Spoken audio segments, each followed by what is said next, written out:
Doctor Zakir Naik, আমার নাম Jerry Thomas. আমি ওসমানিয়া ইউনিভার্সিটিতে সাংবাদিকতার উপর রিসার্চ করছি। আমরা কয়েকজন বন্ধু মিলে একটা ওয়েবসাইট খুলেছি, সাক্ষীটাইম.com। আপনার কাছে আমার প্রশ্ন, 1 নাম্বার, আমি সবসময় জানতাম যে হাদিস ছাড়া কোরআন অসম্পূর্ণ। এখন আপনি অন্য ধর্মগ্রন্থের কথাও বললেন, আপনি বাইবেলের কথাও বললেন, কিন্তু বাইবেল বলছে যে যীশুখ্রিস্টকে বিশ্বাস করে না সে খ্রিস্ট বিরোধীদের দলে সামিল হয়। এটা একটা ভবিষ্যৎবাণী। আমি এমনও শুনেছি যে হাদিস বলছে যে মুহাম্মদ জাদুবিদ্যার সাহায্য নিয়েছিল। এখানে আপনার বক্তব্যটা কি? ভাই, আপনি প্রশ্ন করলেন আর আপনি বেশ কিছু মন্তব্য করলেন।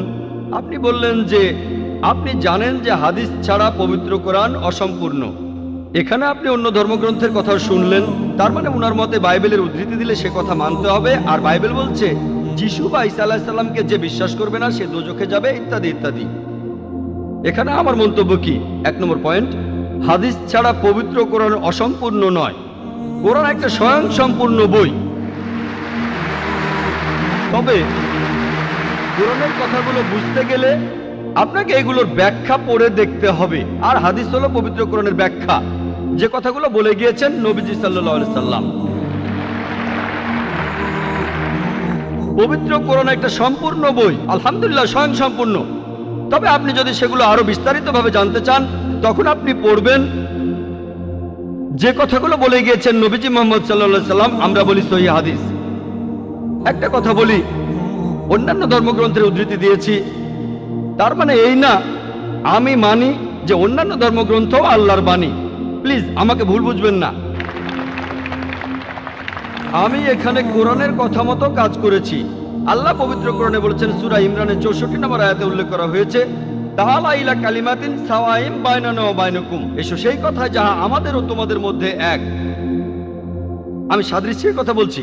পবিত্র কোরআনে সূরা রাদের 38 নম্বর আয়াতে উল্লেখ করা হয়েছে, ওয়ালিকুল্লি কওমিন হাদ, প্রত্যেক যুগে আমি কিতাব নাজিল করেছি। আল্লাহ তাআলা অনেক কিতাব নাজিল করেছেন। পবিত্র কোরআনে 4টার নাম উল্লেখ করা হয়েছে, তাওরাত, জাবুর, ইনজিল এবং কোরআন। তাওরাত হলো সেই ওহী আসমানি কিতাব যেটা নাজিল হয়েছিল মুসা আলাইহিস সালামের উপর। জাবুর আরেকটা আসমানি কিতাব নাজিল হয়েছিল দাউদ আলাইহিস সালামের উপর। ইনজিল হলো সেই আসমানি কিতাব যেটা নাজিল হয়েছিল ঈসা আলাইহিস সালামের উপর। আর কোরআন হলো সর্বশেষ ও চূড়ান্ত আসমানি কিতাব, নাজিল হয়েছিল সর্বশেষ ও চূড়ান্ত নবী মুহাম্মদ সাল্লাল্লাহু আলাইহি সাল্লামের উপর। এখন আগের সবগুলো আসমানি কিতাব এসেছিল নির্দিষ্ট সম্প্রদায়ের মানুষের জন্য, আর সেই কিতাবের নির্দেশগুলো ছিল একটা নির্দিষ্ট সময়ের জন্য। তাই আল্লাহ তাআলা চাননি যে এই কিতাবগুলো অবিকৃত অবস্থায় থাকুক। কিন্তু কোরআন হলো সর্বশেষ আসমানি কিতাব। আল্লাহ কোরআনে বলেছেন, সূরা হিজরের 9 নম্বর আয়াতে উল্লেখ করা হয়েছে, আমি কোরআন অবতীর্ণ করেছি আর আমি সংরক্ষণ করে রাখব। কোরআন হলো একমাত্র ধর্মীয় গ্রন্থ পুরো পৃথিবীর মধ্যে যেটা এখনো অবিকৃত অবস্থায় আছে। শুধু আমি বলছি না, ধর্মের উপরে বিভিন্ন বিশেষজ্ঞরা বলছেন। তাদের একজন উইলিয়াম মুর, তিনি ইসলামের বিরুদ্ধে তীব্র সমালোচনা করতেন। তিনি খ্রিস্টান ছিলেন। 200 বছর আগে তিনি বলেছিলেন, আর কোনো ধর্মীয় গ্রন্থ নেই যেটা এখনো অবিকৃত অবস্থায় আছে 1200 বছরের বেশি সময় ধরে। এখন বললে 1400 বছরেরও বেশি। এই কোরআনের মতো তিনি খ্রিস্টান ছিলেন, ইসলাম ধর্মের তীব্র সমালোচক ছিলেন। তিনি সত্যি কথাটা স্বীকার করেছেন, কোরআন অবিকৃত অবস্থায় আছে। কিন্তু অন্যান্য সব ধর্মগ্রন্থ সেগুলোর কথা বদলে গেছে, এমনকি বাইবেলও। আমি বাইবেলকে আল্লাহ তাআলার বাণী বলে মানি না। আমরা মুসলিমরা বিশ্বাস করি সেই ওহীতে যেটা দেওয়া হয়েছিল ঈসা আলাইহিস সালামকে, ইনজিল। কিন্তু এখন আমরা যে বাইবেলটা দেখি, এই বইটা একটা মিশ্রণ। এখানে আল্লাহর বাণী থাকতে পারে, কোরআনের সাথে মিললে আমি আপত্তি না করে মেনে নেব এটা আল্লাহর বাণী। এছাড়াও নবীদের বলা কথা আছে, এখানে ঐতিহাসিকদের বলা কথাও আছে। দুঃখের সাথে জানাচ্ছি, বাইবেলে পর্নোগ্রাফিও আছে। আমি উদ্ধৃতি দিতে পারবো না, আমি পারবো না। বাইবেলে আছে অনেক পরস্পর বিরোধী কথা, বৈজ্ঞানিক ভুল, গাণিতিক ভুল, সেগুলোর কথা এখানে বলছি না। আমি বিতর্ক করেছিলাম ডক্টর উইলিয়াম ক্যাম্বেলের সাথে। তিনি ইসলামের বিরুদ্ধে একটা বই লিখেছিলেন, Quran and Bible in the light of history and science. বলেছিলেন কোরআনে 30টা বৈজ্ঞানিক ভুল আছে। আমি আমেরিকায় গিয়েছিলাম। আমেরিকায় আমরা বিতর্ক করেছিলাম 2000 সালের 1 এপ্রিল, আর টপিক ছিল Quran and Bible in the light of science. তার সব অভিযোগের উত্তর আমি দিয়েছিলাম। তারপর আমি যখন বাইবেলের 38টা ভুলের কথা বললাম, তিনি সেগুলোর উত্তর দিতে পারেননি। পবিত্র কোরআনের সূরা বাকারার ৭৯ নম্বর আয়াতে উল্লেখ করা হয়েছে, فويل للذين يكتبون الكتاب بأيديهم ثم يقولون هذا من عند الله ليشتروا به ثمنا قليلا فويل لهم مما كتبت أيديهم ويل لهم مما يكسبون। দুর্ভোগ তাদের যারা নিজ হাতে কিতাব রচনা করে আর বলে এটা আল্লাহর ওহী, সমূল্য পাওয়ার জন্য তারা এই কথা বলে, যা লিখেছে সেজন্য শাস্তি তাদের, যা উপার্জন করেছে সেজন্য শাস্তি তাদের। তাই বর্তমানের বাইবেল, হয়তো জানেন এই বাইবেল শব্দটা এটা বাইবেলের মধ্যে কোথাও নেই, এটা এসেছে গ্রিক শব্দ বিবলস থেকে, অর্থাৎ অনেক বই মিলে একটা বই। আর বিশেষজ্ঞরা এখন বলেন এই বাইবেল লিখেছে অনেকজন লেখক, আমি বলছি না, খ্রিস্টান বিশেষজ্ঞরা। তাই বর্তমানের বাইবেলকে আমি আল্লাহর বাণী বলে মনে করি না। একইভাবে যদি জিজ্ঞেস করেন আমি বেদকে আল্লাহর বাণী বলে মনে করি কিনা, বৌদ্ধ ধর্মগ্রন্থগুলোকে আল্লাহর বাণী বলে মনে করি কিনা, পার্সি ধর্মগ্রন্থগুলোকে আল্লাহর বাণী বলে মানি কিনা, আমি এখন বলবো হতে পারে আল্লাহর বাণী, নাও হতে পারে আল্লাহর বাণী। আল্লাহ সুবহানাহু ওয়া তাআলা অনেক ওহী নাজিল করেছেন, অনেক কিতাব কোরআনে 4টার নাম উল্লেখ আছে, তবে এছাড়াও আছে যেমন সুফে ইব্রাহিম, এরকম অনেক আছে। আমি এখানে বলবো হতে পারে হিন্দু ধর্মগ্রন্থ হতে পারে আল্লাহর বাণী, হতে পারে বৌদ্ধ ধর্মগ্রন্থ সেগুলো আল্লাহর বাণী, তারপর পার্সি ধর্মগ্রন্থ আল্লাহর বাণী হতে পারে, কিন্তু আসমানি কিতাব হলেও সেগুলো নির্দিষ্ট জাতি আর নির্দিষ্ট সময়ের জন্য। এখন আপনি মানবেন সর্বশেষ ও চূড়ান্ত কিতাব, সেটা হলো পবিত্র কোরআন। তাহলে প্রত্যেক মানুষই, হোক তার দেশ ইন্ডিয়ায়, আমেরিকাতে, কানাডায়, ইংল্যান্ডে, সিঙ্গাপুরে, সৌদি আরবে, প্রত্যেক মানুষই সর্বশেষ ও চূড়ান্ত ওহী মানবে, অর্থাৎ পবিত্র কোরআন আর সর্বশেষ নবী মুহাম্মদ সাল্লাল্লাহু আলাইহি সাল্লামকে মেনে চলবে। আমি বলছি না যে হিন্দু ধর্মগ্রন্থগুলো আল্লাহর বাণী, আর আল্লাহর বাণী হলেও সেটা নির্দিষ্ট সময়ে নির্দিষ্ট জাতির জন্য ছিল। হিন্দু বিশেষজ্ঞরাও বলেন তাদের ধর্মগ্রন্থ পরিবর্তন হয়েছে, বৌদ্ধ বিশেষজ্ঞরাও বলেন তাদের ধর্মগ্রন্থ পরিবর্তন করা হয়েছে। প্রত্যেক ধর্মের বিশেষজ্ঞরাই, শুধু ইসলাম বাদে সবাই বলে যে তাদের ধর্মগ্রন্থে পরবর্তীতে কথা বদলানো হয়েছে, পরিবর্তন করা হয়েছে। তবে আমি যদি এখানে তর্কের খাতিরে মেনেও নেই এটা আল্লাহ তাআলার বাণী, যদি এমনটা হয় আর সেই ধর্মের অনুসারীরা তারা মানে এটা আল্লাহ তাআলার বাণী, তাহলে সেই ধর্মগ্রন্থ তাদের অক্ষরে অক্ষরে মানা উচিত। বৌদ্ধরা যদি মানে তাদের ধর্মগ্রন্থ আল্লাহ তাআলার বাণী, হিন্দুরা যদি মানে তাদের ধর্মগ্রন্থ আল্লাহ তাআলার বাণী, খ্রিস্টানরা যদি মানে তাদের ধর্মগ্রন্থ আল্লাহ তাআলার বাণী, তাহলে আপনাদের ধর্মগ্রন্থেই বলা হয়েছে আপনাদের মেনে চলতে হবে সর্বশেষ নবীর কথা, মুহাম্মদ সাল্লাল্লাহু আলাইহি সাল্লামের কথা। আপনি তো মনে করেন এটা আল্লাহ তাআলার বাণী, আমি মনে করি হতেও পারে আবার নাও হতে পারে। আপনি মনে করেন সেটাই আল্লাহ তাআলার বাণী, তাহলে আপনি সেটার কথা মেনে চলেন। সর্বশেষ আর চূড়ান্ত নবীকেও আপনি বিশ্বাস করেন। আমি আগেও বলেছি, পবিত্র বাইবেলে গসপেল অফ জন 16 নম্বর অধ্যায়ের 12 থেকে 14 অনুচ্ছেদে আছে, ঈসা আলাইহিস সালাম বলছেন, আমি তোমাদের অনেক কথা বলতে চাই, কিন্তু তোমরা সেটা এখন বুঝতে পারবে না, কারণ যখন সত্যের আত্মা তোমাদের সামনে আসবে সে তোমাদের সত্যের পথে নিয়ে যাবে। সে তার নিজের কথা বলবে না, যা শুনবে সে কথাগুলোই বলবে। সে তোমাদের ভবিষ্যতের কথা বলবে, আমাকে মহিমান্বিত করবে। এ মানুষটা কে? মুহাম্মদ সাল্লাল্লাহু আলাইহি সাল্লাম। মুহাম্মদ সাল্লাল্লাহু আলাইহি সাল্লাম বাদে আর কোন নবী ঈসা আলাইহিস সালামকে কি মহিমান্বিত করেছেন? ঠিকই বলেছেন আপনি, যে ঈসা আলাইহিস সালামকে অস্বীকার করবে সে নরকে যাবে। আপনি বললেন এই কথা, আমি আপনার সঙ্গে একমত। সেই মুসলিম আসলে মুসলিম না যে ঈসা আলাইহিস সালামকে বিশ্বাস করে না।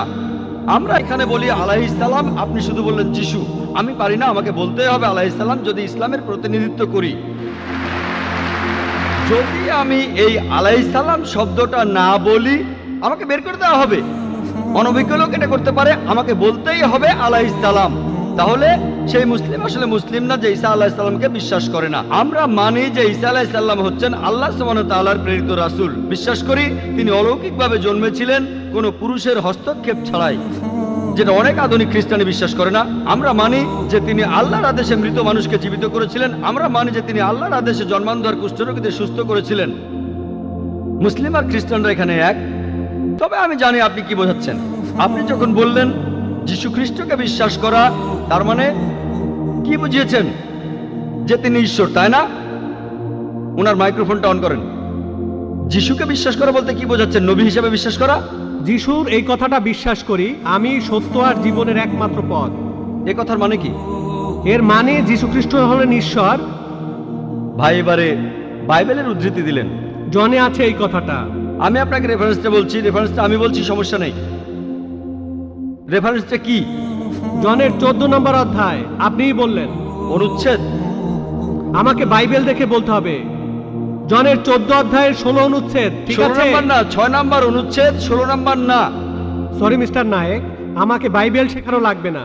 আমরা আপনার ভুল ব্যাখ্যাগুলো শুনে আমাদের ওয়েবসাইটে সেটার উত্তর দেব। ভালো কথা ভাই, আপনি উদ্ধৃতি দিচ্ছেন, আপনার ব্যাগে তো বাইবেল আছে তাই না? ব্যাগ থেকে বাইবেলটা বের করে দেখেন, এটা গসপেল অফ জনের 14 নম্বর অধ্যায় 6 নম্বর অনুচ্ছেদ 16 নম্বর না।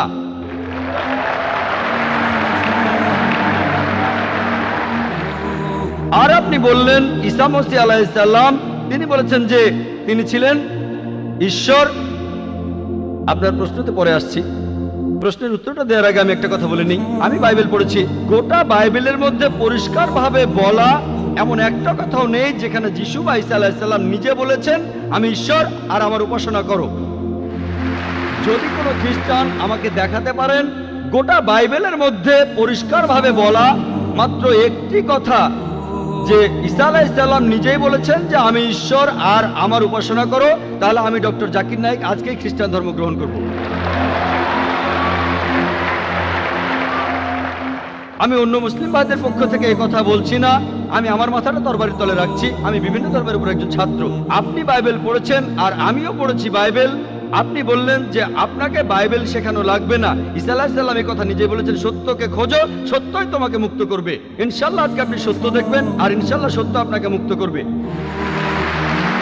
আমি কথাটা আবার বলছি, গোটা বাইবেলে পরিষ্কারভাবে বলা এমন একটা কথাও নেই যেখানে যিশু বা ঈসা আলাইহিস সালাম নিজেই বলেছেন আমি ঈশ্বর আর আমার উপাসনা করো।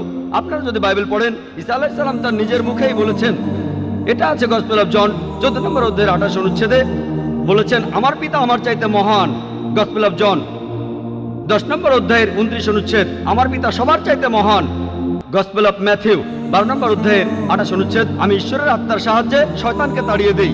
গসপেল অফ লুক 11 নম্বর অধ্যায়ের 20 অনুচ্ছেদ আমি ঈশ্বরের আঙ্গুলের সাহায্যে শয়তানকে তাড়িয়ে দেই। গসপেল অফ জন 5 নম্বর অধ্যায়ের 30 অনুচ্ছেদ আমি আমার নিজের থেকে কিছুই করতে পারি না, আমি এখানে বিচার করি আর আমার বিচার সঠিক, কারণ আমি আমার ইচ্ছায় কাজ করি না, আমার পিতার ইচ্ছায় কাজ করি। যদি কেউ বলে সে আল্লাহর ইচ্ছা মতো কাজ করে সে একজন মুসলিম। ঈসা আলাইহিস সালাম একজন মুসলিম, তিনি নিজেকে ঈশ্বর বলেননি। বুক অফ অ্যাক্টসে পরিষ্কার বলা আছে 2 নম্বর অধ্যায়ের 22 অনুচ্ছেদ বলা হয়েছে হে ইসরায়েলের সন্তানেরা একথা শোনো, নাজারেত শহরের যিশু ঈশ্বর প্রেরিত একজন পুরুষ তোমাদের মাঝে, সে অনেক অলৌকিক কাজ করবে, সেগুলো তাকে ঈশ্বর করাবেন, তোমরা তার সাক্ষী থাকবে। ঈশ্বর প্রেরিত একজন পুরুষ তোমাদের মাঝে, সে অনেক অলৌকিক কাজ করে দেখাবে, ঈশ্বর তাকে দিয়ে করাবেন আর তোমরা তার সাক্ষী থাকবে। তাই বাইবেল স্পষ্ট করে বলছে যে ঈসা আলাইহিস সালাম ছিলেন একজন মানুষ, তিনি আল্লাহ তাআলার প্রেরিত একজন রাসূল, কিন্তু আল্লাহ নন। গোটা বাইবেলের মধ্যে পরিষ্কারভাবে এমন একটা কথাও নেই যেখানে ঈসা আলাইহিস সালাম নিজেই বলেছেন যে আমি ঈশ্বর আমার উপাসনা করো। আপনি একটা উদ্ধৃতি দিয়ে সেটা প্রমাণ করতে চাইলেন যে গসপেল অফ জন 14 নম্বর অধ্যায়ের 6 অনুচ্ছেদে বলা হয়েছে যিশু বা ঈসা আলাইহিস সালাম নিজেই বলেছেন আমি সত্য আর জীবনের একমাত্র পথ, আমাকে ছাড়া আমার পিতার কাছে কেউ যেতে পারবে না। এখানে প্রসঙ্গ ছাড়া উদ্ধৃতি দিচ্ছেন। লোকজন পবিত্রকরণের আয়াত নিয়ে প্রসঙ্গ ছাড়া উদ্ধৃতি দেয় দুর্নাম করতে। একইভাবে খ্রিস্টান মিশনারিরা বাইবেলের প্রসঙ্গ ছাড়া উদ্ধৃতি দেয়। আপনাকে একটা সত্য কথা বলি, আপনার বাইবেলটা খোলেন, যদি সন্দেহ থাকে বাইবেলটা খোলেন, প্রসঙ্গ জানতে 1 নম্বর অনুচ্ছেদটা পড়েন। গসপেল অফ জন 14 নম্বর অধ্যায়ের 1 অনুচ্ছেদ বলছে যে তোমরা ভয় পাচ্ছ কেন? যিশু বা ঈসা আলাইহিস সালাম বলছেন যদি তোমরা ঈশ্বরকে বিশ্বাস করো তাহলে আমাকে বিশ্বাস করো। আমার পিতার রাজ্যে অনেক প্রাসাদ আছে, আমি সেখানে গিয়ে তোমাদের জন্য জায়গা তৈরি করব। আমি যখন যাব আমি তখন বলবো। শিষ্যরা বলল আপনি কোথায় যাবেন? তোমরা জানো না আমি কোথায় যাব? তারা বলল না। তখন শিষ্যরা বলল যে আমাদের পথ দেখান, আপনি যেখানে যাবেন। তখন যিশু বা ঈসা আলাইহিস সালাম বললেন আমি সত্য আর জীবনের একমাত্র পথ। শিষ্যরা তখন বলল ঈসা আলাইহিস সালামকে যে আমাদের সেই পথ দেখান। ঈসা আলাইহিস সালাম তখন বললেন আমি সত্য আর জীবনের একমাত্র পথ, আমাকে ছাড়া আমার পিতার কাছে কেউ যেতে পারবে না। আমরা মানি যে নবীগণ যখন এসেছিলেন প্রত্যেক নবী ছিলেন সত্য আর জীবনের দেখানো পথ, সেই নবীদের ছাড়া কোনো মানুষই আল্লাহর কাছে যেতে পারতো না। আর যীশু খ্রিস্টের সময়ে আমি বাইবেলের কথা মানছি, যিশু বা ঈসা আলাইহিস সালাম তিনিই ছিলেন সত্য আর জীবনের একমাত্র পথ। যীশু খ্রিস্টের শিক্ষা ছাড়া কোনো মানুষই তখন আল্লাহর কাছে যেতে পারতো না। মুসা নবীর সময়ে তিনি ছিলেন সত্য আর জীবনের পথ। মুসা আলাইহিস সালামের শিক্ষা ছাড়া কোনো মানুষই আল্লাহর কাছে যেতে পারতো না। এখন দেখেন ঈসা আলাইহিস সালাম নিজেই বলেছেন, আমি তোমাদের অনেক কথা বলতে চাই। শিষ্যদের বলছেন, এটা আছে গসপেল অফ জন 16 নম্বর অধ্যায়ের 12 থেকে 14 অনুচ্ছেদে, আমি তোমাদের অনেক কথা বলতে চাই, কিন্তু তোমরা সেগুলো এখন বুঝবে না, কারণ যখন সেই সত্যের আত্মা আসবে সে তোমাদের সত্যের পথে নিয়ে যাবে। সে তার নিজের কথা বলবে না, যা শুনবে সে কথাই বলবে। সে তোমাদের ভবিষ্যতের কথা বলবে, আমাকে মহিমান্বিত করবে। আর এখন দেখবেন, ভালো করেই দেখবেন যে নবীজি মুহাম্মদ সাল্লাল্লাহু আলাইহি সাল্লাম তিনি সত্য আর জীবনের একমাত্র পথ। মুহাম্মদ সাল্লাল্লাহু আলাইহি সাল্লাম যা শিখিয়েছেন সেগুলো ছাড়া কেউ আল্লাহর কাছে যেতে পারবে না। আর মুহাম্মদ সাল্লাল্লাহু আলাইহি সাল্লাম ছিলেন সর্বশেষ আর চূড়ান্ত নবী। এখনকার দিনে দেখবেন হোক সেই লোক বাস করছে আমেরিকায়, কানাডায়, ইংল্যান্ডে, ইন্ডিয়ায়, সৌদি আরবে, পৃথিবীর যেখানেই থাকুক, এখনকার দিনে সবার জন্য মুহাম্মদ সাল্লাল্লাহু আলাইহি সাল্লাম তিনি হলেন পথ, সত্য আর জীবনের। মুহাম্মদ সাল্লাল্লাহু আলাইহি সাল্লাম যা শিখিয়েছেন সেগুলো ছাড়া কেউ আল্লাহর কাছে যেতে পারবে না। আর প্রায় সব ধর্মগ্রন্থ এরকম কথা বলছে, এমনকি বাইবেলও। আশা করি আপনি সত্যটা জানতে পেরেছেন, আর ইনশাআল্লাহ আপনি সত্যের কাছে এসে